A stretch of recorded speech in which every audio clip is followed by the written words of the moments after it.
Hi, everyone. Welcome to Great and Good News. Today is Tuesday, April the 21st, 2026. It's hard to believe it's already the end of April, and it's even harder to believe for those of us that live here in Waxahachie or greater part of Dallas. It is cold outside and raining, and man, I just about the time you start putting away your winter clothes to get out your summer clothes, along comes a week like this. So we're going to have some rain the rest of the week and cool temperatures and that sort of thing. But we're still here and alive and well and happy that you're here. We do this show every Tuesday and Thursday from noon to 1 o'clock Texas time, which is Central Standard Time. My name's Scott. I usually have a co-host Jeff who intros the show and carries on and participates in all this with me. And of course, my son Sammy, who does all of our work behind the scenes, I'm but still here. behind the scenes and on the mic. And Sammy has just started writing a new column series that will just be perpetual in the sun, and I think we're going to add it to our Substack package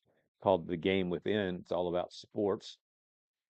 But we're glad you're here, and we talk about a lot of different things. And usually when Jeff's here, we're a little more over a lot of things, cover a lot of things, I should say, and have a good, healthy back and forth. And many of you respond and let us know that you enjoy that. So today it's just me. So we're gonna do our best to fill the hour, but I don't want to bore anybody. But we do have a lot to talk about. Usually, we start our show with Sammy telling us the numbers that correspond with the episode that this is. It's actually our 136th episode of Grit and Good News. Sammy takes the last two digits of that and goes out and finds out of the four major sports the most notable names that wore number 36. And he always starts with football. And the only one I can think of right now that comes to mind is Jerome Yeah, Betts. I was about to Is it say Betts or Bettis? Bettis. Bettis. Bettis. Yeah, Yeah. yeah. The most I have is like 5, and that's for MLB. There's not a lot of 36 that I could. 30. All right. Well, is there But any yeah, other we have Jerome Bettis? Bettis. Okay. Play for the Um, Steelers. we have 3 in NFL. We got Jerome Bettis, we got Leroy Butler, and Okay. then we got Merton Hanks Yeah. for the Okay. 49ers. All right. What about baseball? No, NBA. basketball. There's Marcus some. Smart. Yeah, dang, that's a good one. Marcus Smart, Rasheed Wallace, Shaquille wore it in the 2010-11 season for the That boy's Celtics. won every number. And then we got Lloyd Neal for the Blazers. You know, Marcus Smart, for those of you that follow basketball, he now plays for the Los Angeles Lakers. He went to high school at Marcus High School. Yep. But yeah, All right, MLB. Got any? no. Robin Roberts for the Phillies. Okay. We got Jim Cat for the Twins. Jerry Koosman for the Mets. Speaking of the Mets, They're they are awful. awful. We got Jared Weaver, and then I end with Tom Gordon. Okay. So I didn't know any of those people. Yeah, I know a couple of them, but not much. And then NHL only have 3. Matt Zuccarello for the Rangers, Juicy Jokinen for the Hurricanes, and Dave Bolland for the Blackhawks. Yeah, so that's a weird number. And 37 will be the same way, 38 will be the same way. I mean, the next several numbers will be interesting to see which ones you come up with. So there you have it. Those numbers correspond with our 136th show. We usually, and we're going to do it today, talk about some updates on the sports side of things. We got the Stars that played last night and beat the Wild after getting pummeled on Saturday night, 6-1. I think it was Saturday night, 6-1 at home here in Dallas. And I mean, the Stars are a very good hockey team. They struggle with this game one in their series Well, I often. was gonna say last year they won the first game against Edmonton and lost 4 straight. Do they really? Yeah, so it's hockey's, Yeah. So hockey, you can't hardly tell, but they played great last night. So now we go to Minnesota and play up there. It's a rivalry series because Dallas Stars, are the team that used to be the Minnesota North Stars that later became as a result of the Minnesota North Stars moving to Dallas, along came the Minnesota Wild. So it's pretty aggressive and pretty snippy and Oh yeah, pretty chippy, and lots of stuff going on that ice. for sure. The other team that we are fond of, given that I spent almost all the '90s in Buffalo, New York, working for the Buffalo News. I love the Buffalo Sabres. I love the people of Buffalo. I love the Buffalo Bills. I love everything about Buffalo except the weather, which is not uncommon, particularly for somebody from the South. But great people, wonderful, wonderful people in Western New York. Nothing like the eastern part of that state in New York City. But Buffalo Sabres are a team that did well in the 90s. We went to many, many games and loved it. And then it kind of hit the skids into the 2000s. The last time they were in the playoffs was 2011.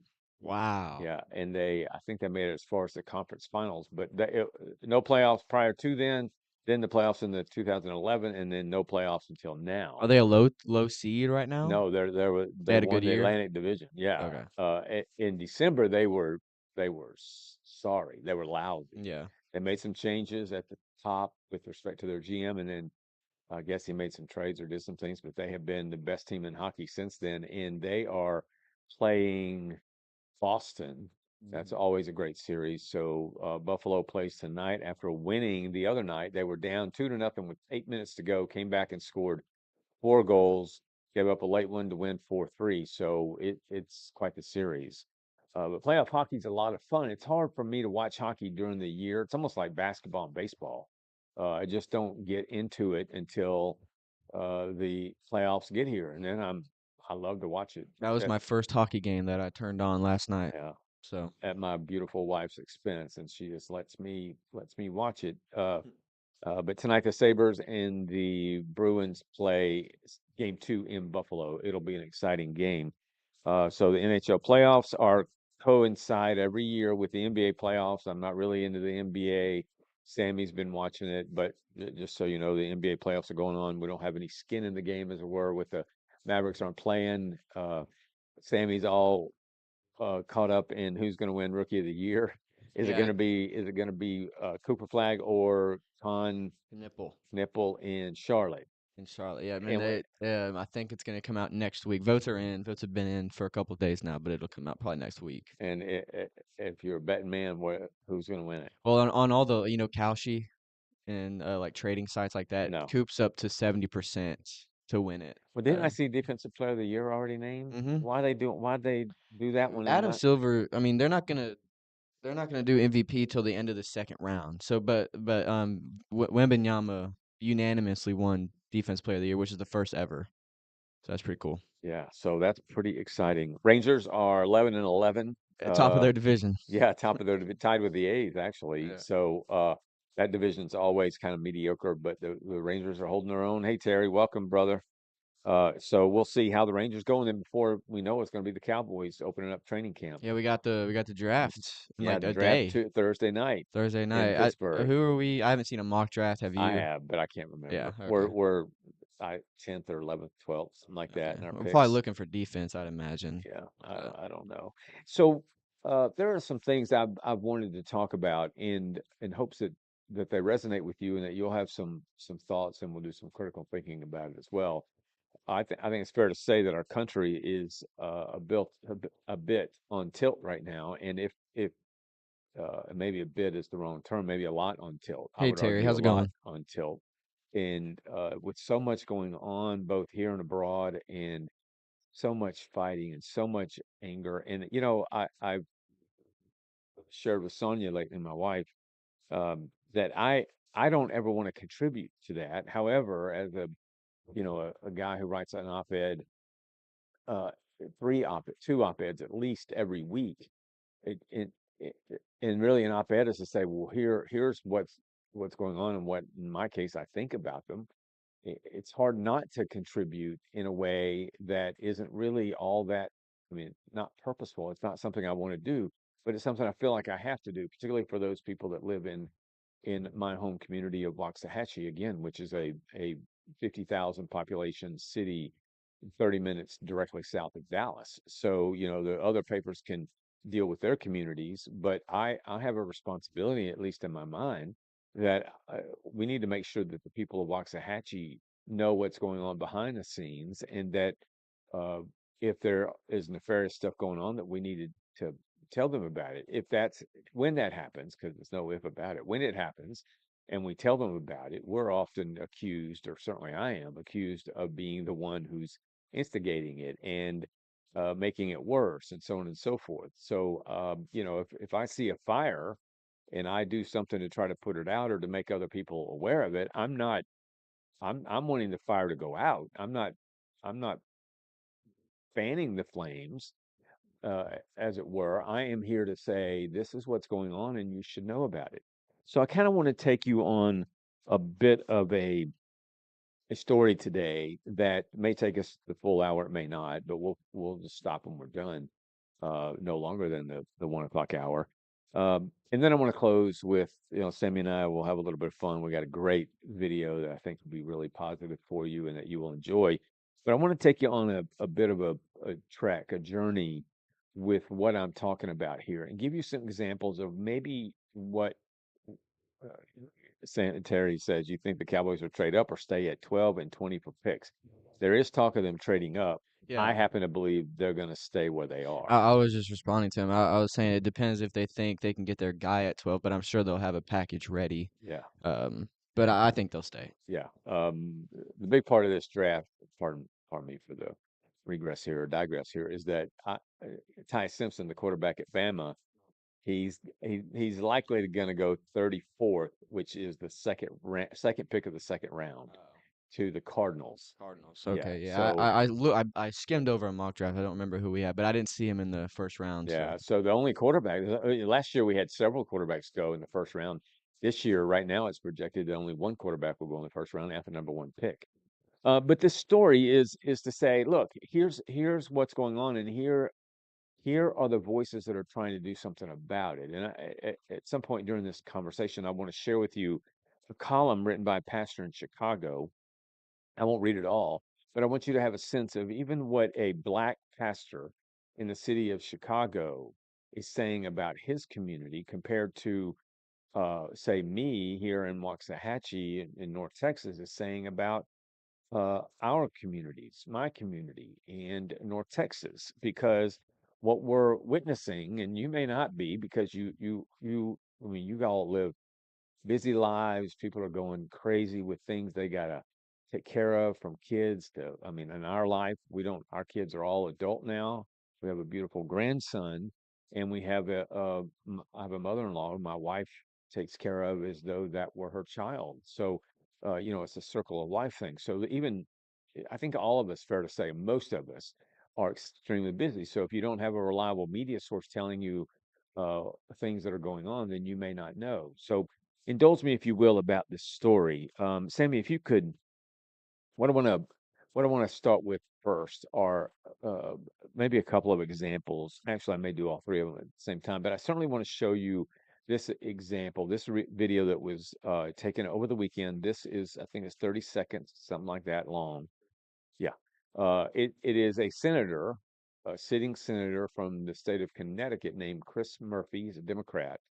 He and Tim Walz and others, an entourage, I suppose, went over to Spain to talk about things in Spain. Now, if you'll just put it in the total context, is that Spain recently denied helping us with the war in Iran, and as other European countries have. Those countries don't have strong military. They don't want to receive uh, push back, be lashed at, be bombed, or whatever you want to call it from Iran. So they have been hesitant to help the United States, and in this case, Spain has been. But as it just so happens to be, these two guys, along with their entourages and groups of people and whatever they're doing, they're not really sure. But this is Chris Murphy, a Trump derangement syndrome guy, if there ever was one, saying things on foreign land about this country. Want to bring you greetings as well from a nation that is in crisis. I'm not going to sugarcoat the gravity of what we face right now in the United States. This is the most significant threat to American democracy since the Civil War. Donald Trump in our country is trying to end our democracy. We are not on the verge of a totalitarian takeover. We are in the middle of it. He is trying to seize control of our courts, of our law enforcement, of our media, of our elections. His goal is oligarchic capture. I want to bring you greetings So as well from an thank you, Sam. So let me just give you this analogy. It's kind of I don't know, it's not weak, I don't think, but if I'm I'm a football star, say I'm the quarterback of a team, and it's the off season, and as most quarterbacks are high profile names on a team, regardless of what team it is, often do, they go around and they speak. And so imagine Dak Prescott going to a forum somewhere in the country where a lot of football people are going to be and a lot of fans will be and that sort of thing. And he gets up there and he rips the Dallas Cowboys. He gets up there and he says, "My team is our owner." It may have some truth in this case, but our owner is crazy. He is so dysfunction, and he's a evil guy, and he doesn't want us to win. He's not.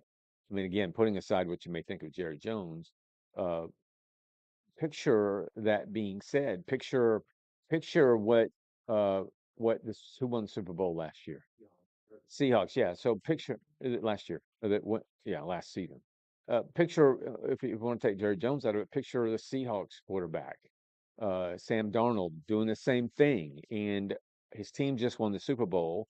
I'm the opposite of Chris Murphy. I argue that the United States has done exceedingly well under Donald Trump. The chaos that we see and experience is, if we will really pay close attention, is more of a media uh, chaos and a left wing chaos than it is the president of the United States creating chaos. For 47 years, we've heard and we've talked about the United States needing to do something about Iran, something serious about Iran. For 47 years, no president has ever done anything really to get rid of Iran's capabilities of being such a terror force in the world. Obama did just the opposite. So now we get to a place where the president's doing what others have wanted to do for almost 50 years, and he's under attack. He's under attack from men who know better, but that are across the world and slamming the United States. In some circles, that is considered being a traitor or treason, whatever you want to call it. I think it is certainly betrayal, and I think it touches on being a traitor. But imagine uh, a quarterback football, I'm sorry, a Super Bowl football quarterback going somewhere and talking about how bad his team is to those who are eating it up. And if you see this video, those people in that crowd are just, in some ways they're clapping, in some ways they're just eating it up, as though, yeah, you're right. You guys have a lousy country. Uh, and then take a look at this one. This isn't video number 2, Sammy. This is Tim Walz, again, on the same trip, doing much the same to the same group of people in Spain. And again, these messages go across the world. We've got a feeble-minded, trigger-happy president who plunged us into a war where no threat was present, with no clear objectives and no exit plan.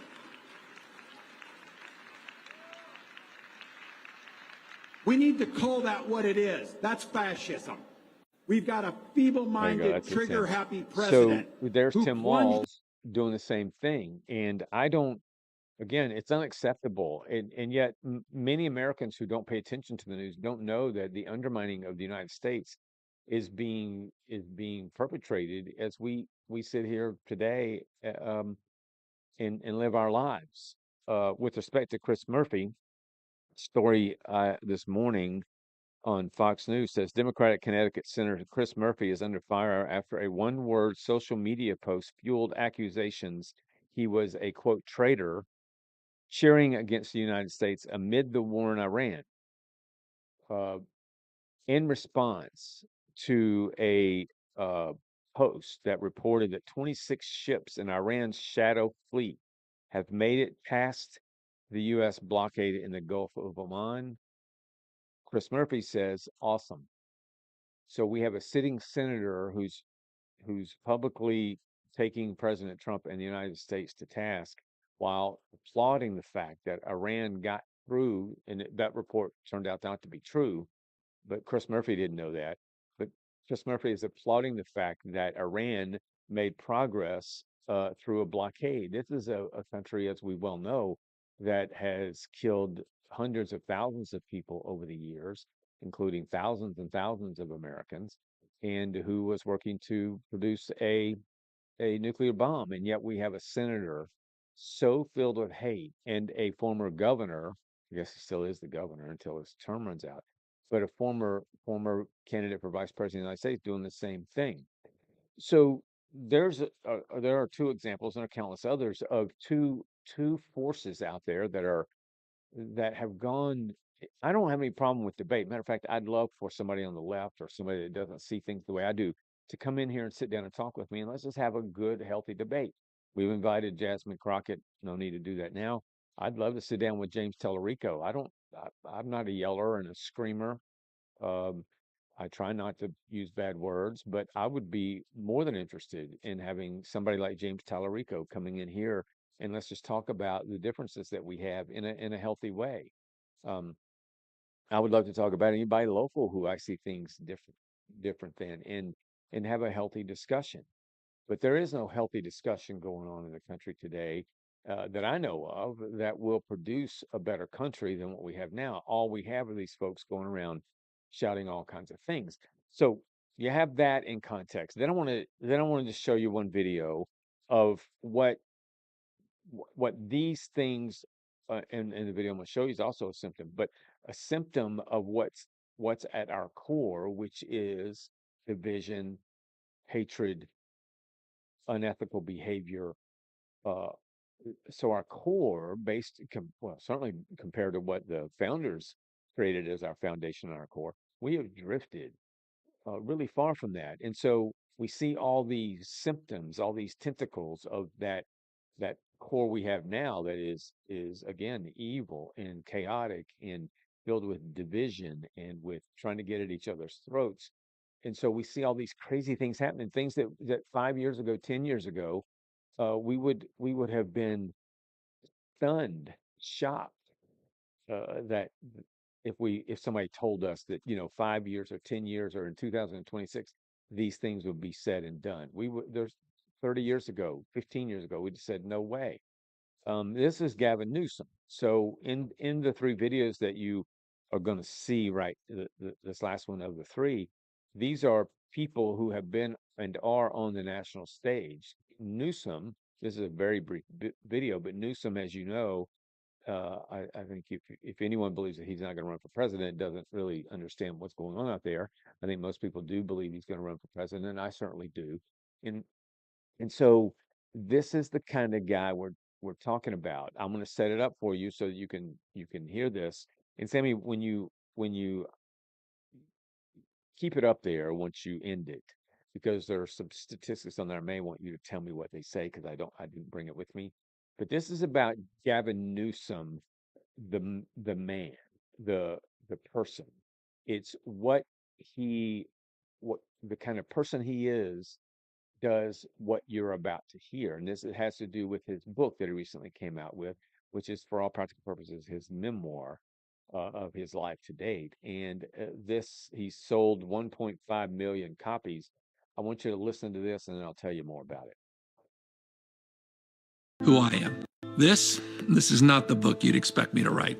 It's a story about the people that well, better or worse, make us who we are, made me who I am. This is not the book you'd expect. All right. So can you see those statistics, Sammy, underneath uh, the big headline there to his right? To Newsom, yes. can you? It's awful small. Yeah. Can you see what they say right These there? right Yep. here. Yeah. Just read what those little blocks say. So it says hack spent $1,561,875. PAC spent All right. on Stop right there. All right. okay. Go. What's the next one say? $67,000 donated. Donors received a free book. Okay. All right. $97,000 total print copy sold. Okay. Um, it says Newsom's PAC paid 1.56 million, and then it says books accounted for 69% of total sales. Yep. So Gavin Newsom writes a book and he comes out and he says that we've sold, I think, 1.5 million books. Yeah, 1.5 million books. What he doesn't tell you And that is a video done by somebody that's trying to provide you the clarity that I'm trying to provide you. What he doesn't tell you is that his PAC, which is a political action committee, came out and so as to boost his book sales, bought 2/3 of them. So I don't know how many. Does it say how many they bought? Says Newsom's PAC paid. No, that's not it. I think it was Oh yeah, I mean it says 1,561,000 PAC spent on buying and distributing books. yeah. So they spent $1.5 million, but that I don't know how many. It's almost 700,000 Okay. books. But anyway, the point is that Newsom, a candidate for president in 2028, wrote a book, wants us to believe, has told people straight up, no smirk, no laughing, just that it's a bestseller. We sold one point something million or over a million books. Let me just put it that way. What he doesn't tell us is that 2/3 of them were purchased by his PAC committee and given to people who donated any amount. So you could have donated $1 to his political action committee and you'd have gotten a book that I would assume is somewhere around 25 bucks for sale at a bookstore or on Amazon. Uh, so I show you Chris Murphy, I show you Tim Walz, I show you Gavin Newsom, and those are just and the reason I mention them is because this stuff is right now in the news today as we speak. I could go back and show countless videos of the same thing from others, including those on the right. So I'm not here to say that the Republicans are pure and honest.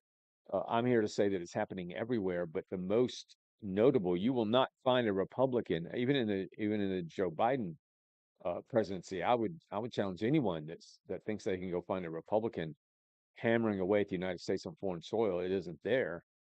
So it's easier to find folks on the left who do it because they do it almost every single day.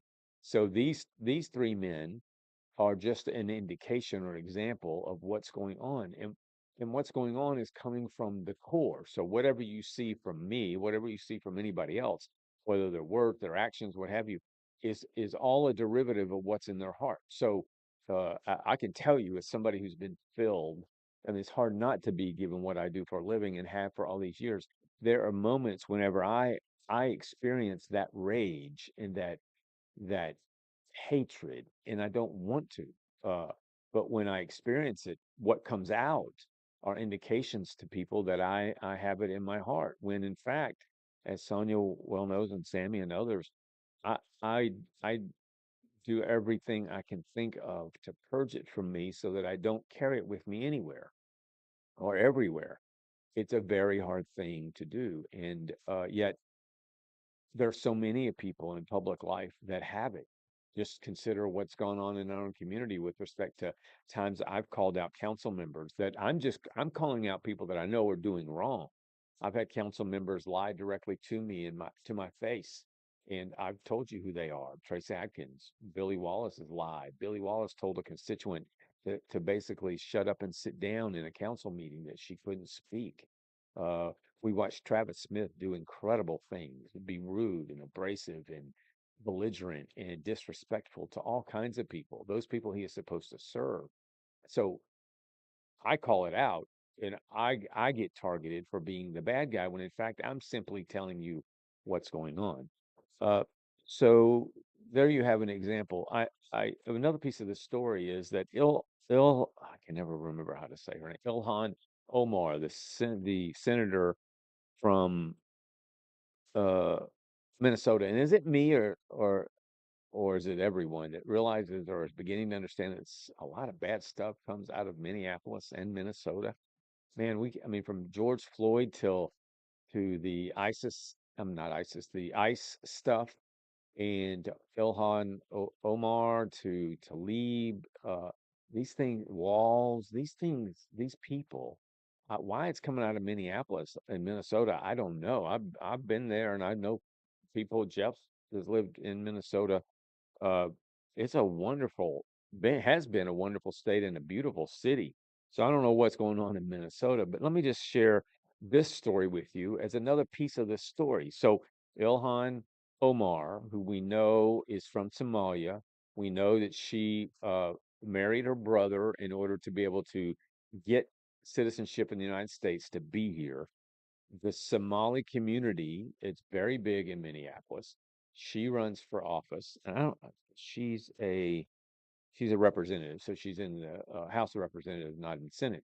So the House of Representatives, her district is filled with Somalis who want a Somalian in office, and she's going to continue to be voted in. It doesn't matter what she does, short of being thrown in jail or evicted, kicked out, uh, thrown out of Congress. She's going to continue to be voted in because her constituents are Somalian, and she's there to represent them. That's why we believe she's. I think most people believe she's involved in all this fraud that's going on with the Somalians. So, leading up till just the story is dated today as well. Leading up to the past week, I'll say, if not just more recent, Ilhan Omar went from being a Somalian who came over here to just in a few years having a net worth of $30 million. She married a guy. His company suddenly became very wealthy, very successful, very profitable once she was in office. So the House Investigative Committee, whatever it's oversight committee, wanted to know more about how that happened. How does it's like those folks get paid $175,000 a year, which is a nice wage. But how do you go from on that kind of salary to being worth $30 million when you basically had nothing when you got here in just a few years?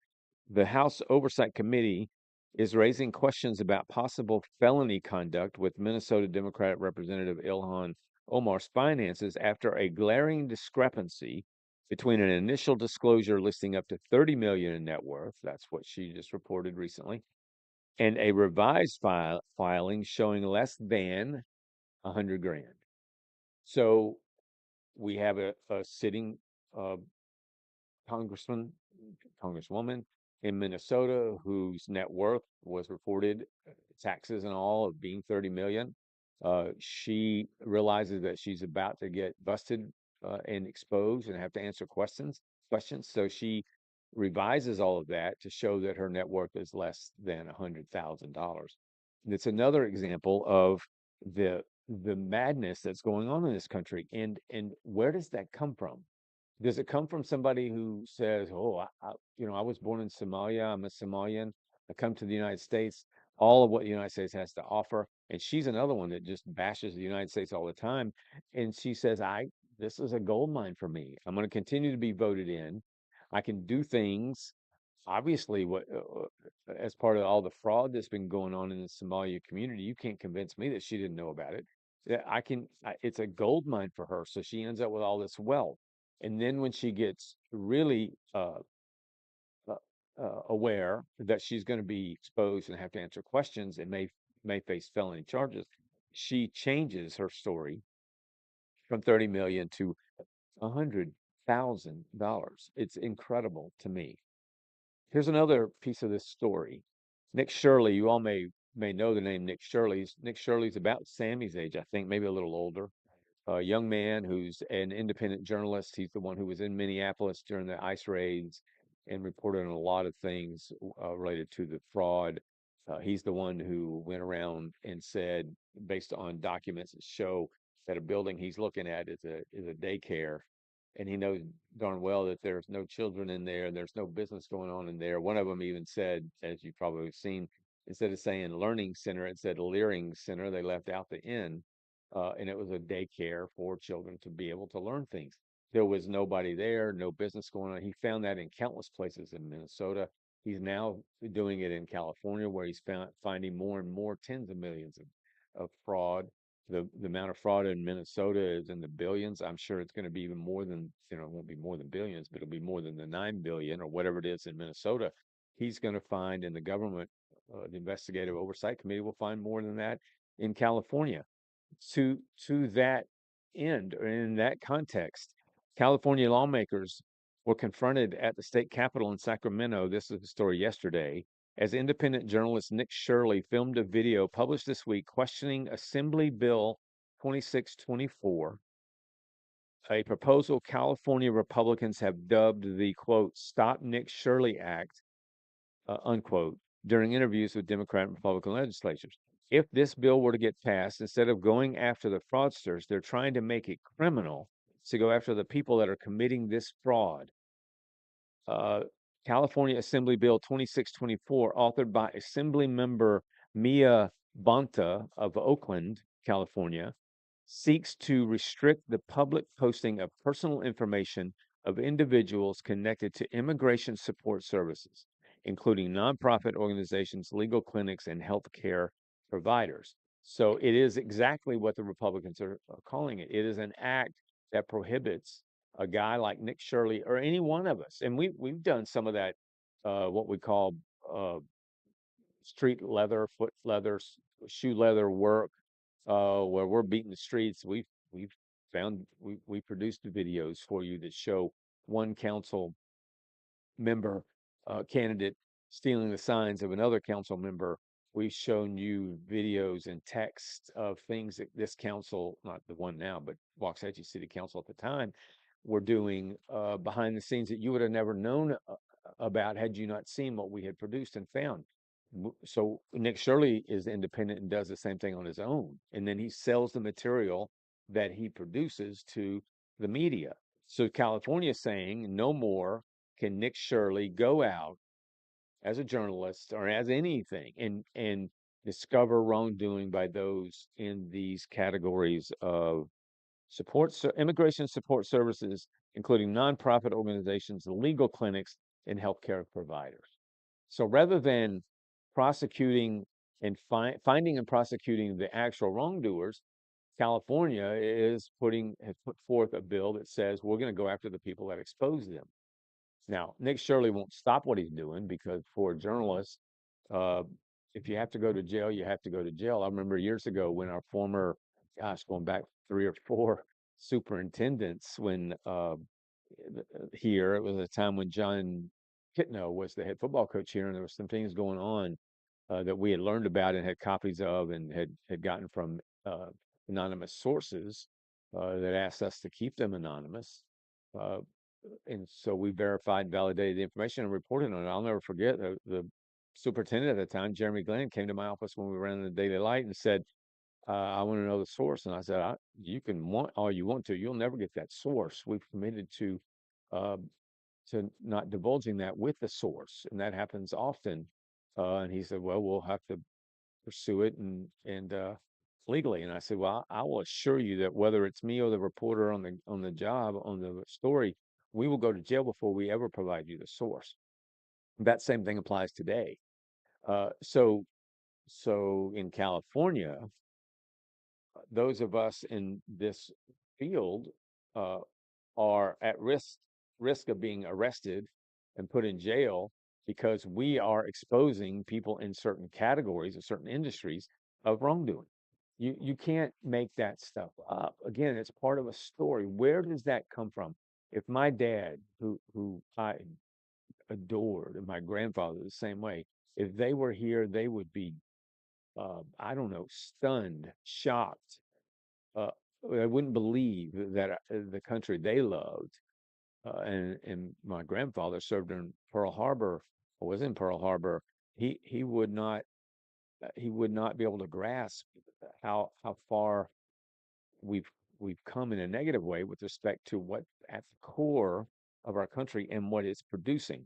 So there are those stories I wanted to share with you. I don't know how you feel about that, but it's happening everywhere. And so my column tomorrow in the Sun, the column has been written for Waxahachie, and then I wrote one for national in a national context for our Substack Grit and Good News brand. But it basically says from Washington to Waxahachie is the same thing, just a smaller community. So when I say that, people will often say, "Well, there's not anything really going on in bad in Waxahachie," and I'm not here to say I love our city. I mean I'll die here and I'll be buried here or cremated here. I'm not going anywhere. My wife is from here. We love it here. All of our family is here. We're not going anywhere. And so I don't want anything but really good things for our city. Matter of fact, that's the reason I've been willing to give everything I've got to make sure that the sun is in place so that it can expose those things, those people that are doing harm to the city. And when I tell you that people that will look at you and smile, council members who will invoke the name of God and Jesus in their posts, and that they are Christian and so on and so on, are the same people doing nefarious things behind your back, behind everyone's back. It's awful, and we have an obligation to expose it. I can assure you, and no disrespect to the Daily Light, but I can assure you the Daily Light's not going to expose anything like that.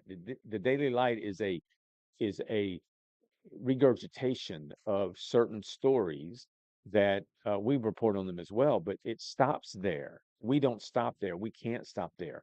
There's a story that's in tomorrow's Sun that comes from council meeting last night where Waxahachie City Council put up, there was a vote on should people that hold political office, like a city council member, school board member, uh, a commissioner, that's county, but in the city, should a person holding official capacity as an elected official be endorsing people? And almost all of them do. And again, I don't want to bash on Travis Smith, but Travis Smith is brutal. Travis Smith goes for the jugular on those in other offices that have nothing to do with him. That is just, I don't know who in his life isn't willing to say, you got to knock this stuff off. So the vote came up that, if you're a voted in elected city and council person, you can't use your official capacity in endorsing or supporting other candidates. It was voted down 3-2. How I feel about it, I don't know that that really matters, but I do think that people in elected office, like a Travis Smith, doesn't need to be using his seat for anything other than making the city of Waxahachie a better place. Unfortunately, that's not going on now. He'll tell you, and you'll see fans of these folks, just like Chris Murphy has a ton of fans. Walls has fans. Omar has fans. All of them have fans. We all have fans who will be there for us, probably no matter what. The best fan to have, and the same for friends, is the one who says, Scott, knock it off. That's wrong. I had a guy that I adore and love. I had done something that upset him, and rightfully so. Instead of just ignoring me or playing games or whatever, we sat down and talked, and he told me how he felt about it, and I was grateful for that. That's the kind of friend we all want in life. We don't want somebody that says in our echo chamber, yeah, yeah, yeah, you're doing great, you're doing great, when in actuality the person's doing horrible and hurting this city. And so when a council person or a school board, it doesn't happen much on school board. I mean, I don't know that our school board is anywhere near perfect. I know it's not. But the problems that I associate with politics in our city come from city council, largely from three people, and that's not Patrick Suter and Chris Wright. So we experience the same things on a smaller stage in a place like Waxahachie. And as I write in my column tomorrow, we've seen it. Waxahachie is not Washington, and it should not resemble it. Yet no community is immune to the forces that shape political behavior. Incumbency carries advantages, networks consolidate influence, and familiarity can quietly reduce accountability if it goes unchallenged. That's the point. That's the echo chamber. Brian Harrison, of all people, who lives in Midlothian, is our state representative, is voted in a three-way race by people and we told the world the issues with Brian Harrison, but those people don't care. There's not a lick of care in them to say, wait a minute, what you're saying and what you're doing, all the lies, all the distortions, all the nonsense, the hysteria, the chaos, all of that is wrong, Brian. Knock that stuff off. There's nobody to tell him that. So he just keeps doing it. And it's like robbing a bank. If you rob a bank and you never get caught, you're going to assume you never will get caught until somebody comes along and catches you. And so, uh, but that stuff's happening. And so the Sun is here to say, wait a second, this can't be happening. And the reason for more and more podcasts on the political side is for the same, most of them are for the same purpose. So there you have that part of the story. So what do we do? What is being done? So we see Trump trying to do what he's trying to do at the national level.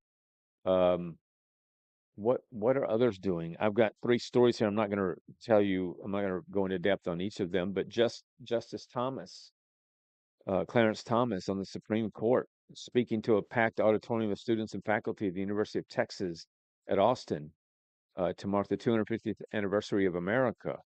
Uh, Urged the nation to revisit the philosophical foundations of U.S. governance. He said Wednesday, whatever Wednesday this was, a couple of weeks ago, that values embraced by the nation's founders have, quote, fallen out of favor in recent decades, and urged younger generations to stand up for their principles. Quote, I think if we don't stand up and take ownership of our country and take responsibility for it, we are slowly letting others control how we think and what we think, unquote. That's exactly right. He says progressivism seeks to replace the basic premise of the Declaration of Independence, and hence our form of government. He offered what he described as a departure from the Constitution's original meaning. Quote, it holds that our rights and our dignities come not from God, but from the government, unquote. Quote, it requires of the people a subservience and weakness incompatible with a Constitution premised on the transcendent origin of our rights, unquote. So he's saying we have drifted to a place where people say that our rights come from the government, which if you get a right from anybody, that that entity, that person controls you. That isn't how what we're built on. We're built on the Constitution, which says our rights come from God. You know, there's an old Rush Limbaugh used to say often that if the media, in this, as an example, if the media makes you, the media will break you. So just look at what's the guy that just got busted? Swalwell, Eric Swalwell. The media made him. The media propped him up, as did his other friends in the Democrat Party, propped him up as long as he was their rabid attack dog to go after Trump or whoever else. And he was made by the media and by his echo chamber. And sure enough, when he became not so useful, largely because he was running interference or causing havoc in California and he wasn't their choice, look what they did to him. I mean, he did it to himself, but they exposed it. They'd known this forever. Eric Swalwell's been known to be a rotten rat forever.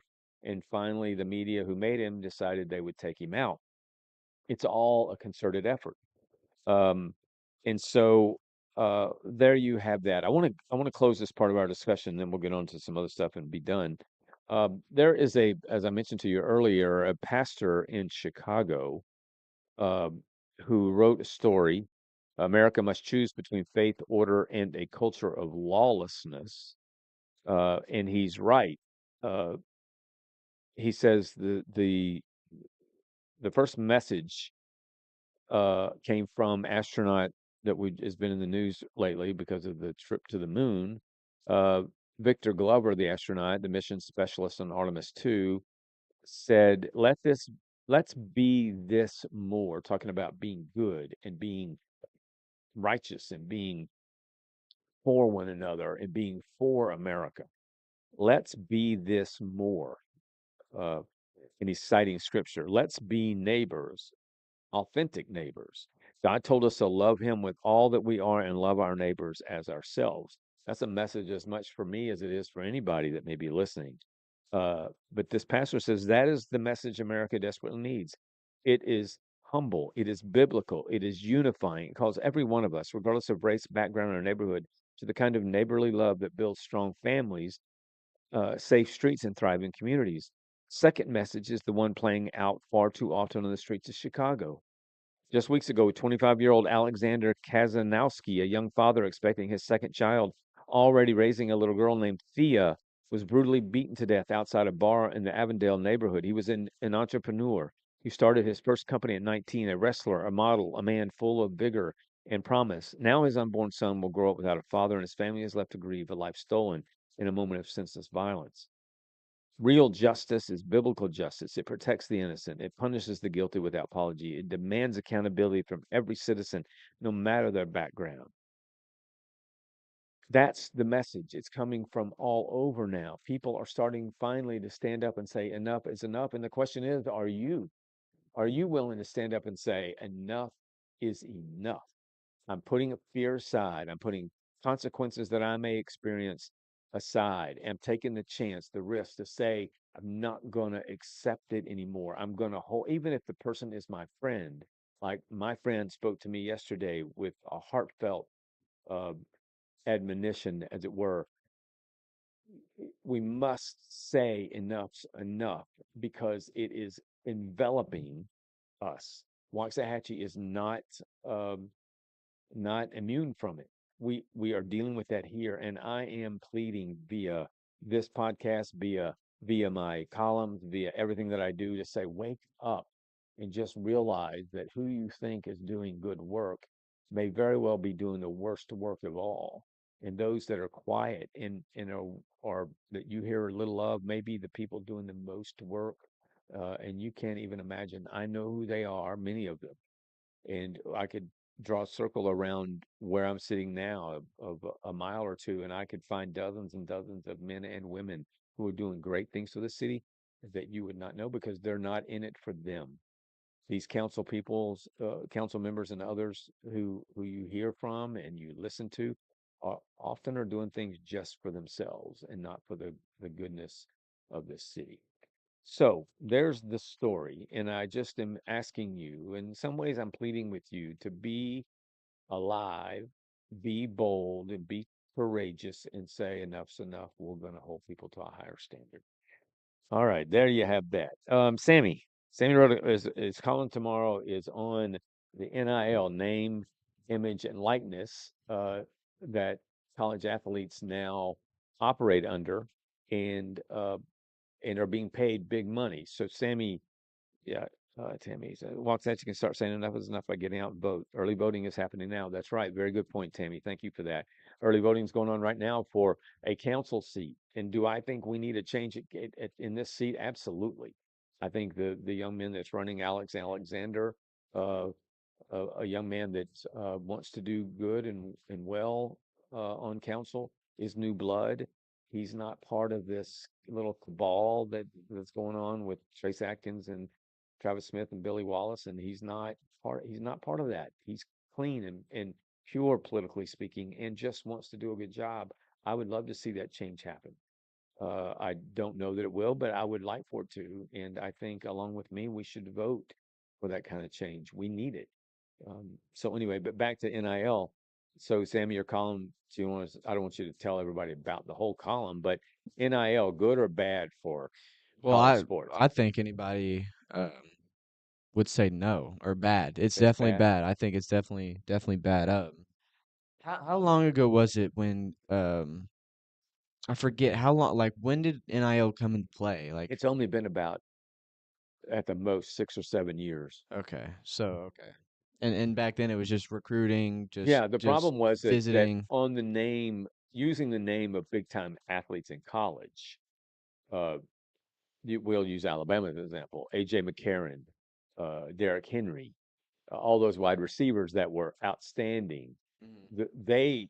The school was getting tons of money from them in a marketing sense and ticket sales and all that. But those athletes who were doing all the work didn't get a dime. Didn't get They got anything. scholarships, which Yeah. is a lot, but they didn't get a dime. Yeah. And so the law has changed such that they now can uh, get money. So you And got, as your column will say, not to spoil it, is that, wait a minute, we got the NCAA competing as almost another professional league with the NFL in football, which is yeah, very true. it is. I mean, Trump, recently signed that thing. I don't Yeah, want to spoil or yeah. You'll spoil it or read it whatever. if you will. It's in the Sun tomorrow. It'll be online on Friday on Facebook, but tomorrow it's in the Sun at the top of page. Well, I don't know what page, the sports page, and it basically tells you why NIL in its current form, although Trump is trying to do things with it that are good, in its current form is really bad. An athlete, Ty Simpson, the quarterback that's gone into the draft, stayed at Alabama for 4 years, didn't take any offers. He was offered over $6 million to go transfer to University of Miami to be their quarterback.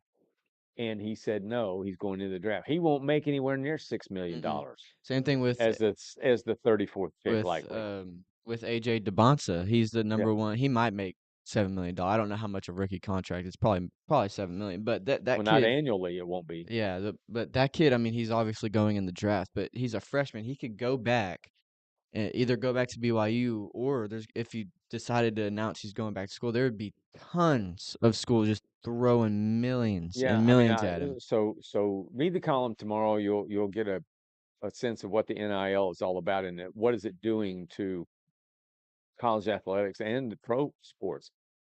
And while some people watch the show and don't have anything to do with sports, imagine America without sports.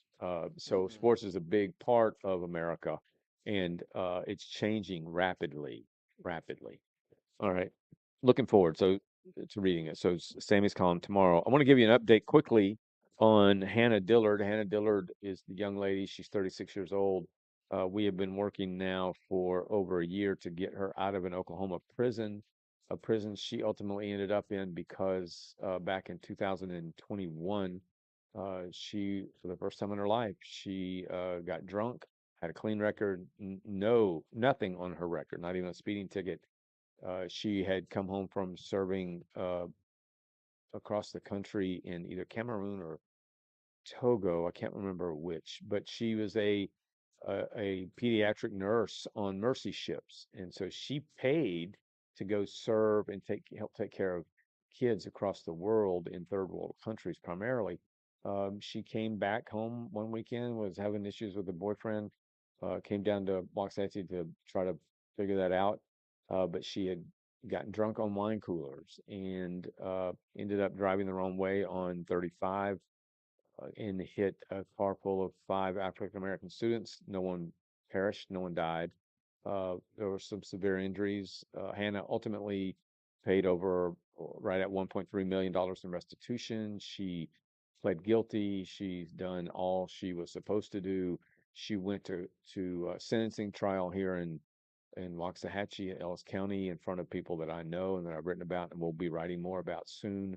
Those people being Cindy Ermatinger, who was the judge at the time, 2 prosecutors, Grace Pandathurai, and a young lady named Sherry Roeder. Ann Montgomery was the district attorney at the time.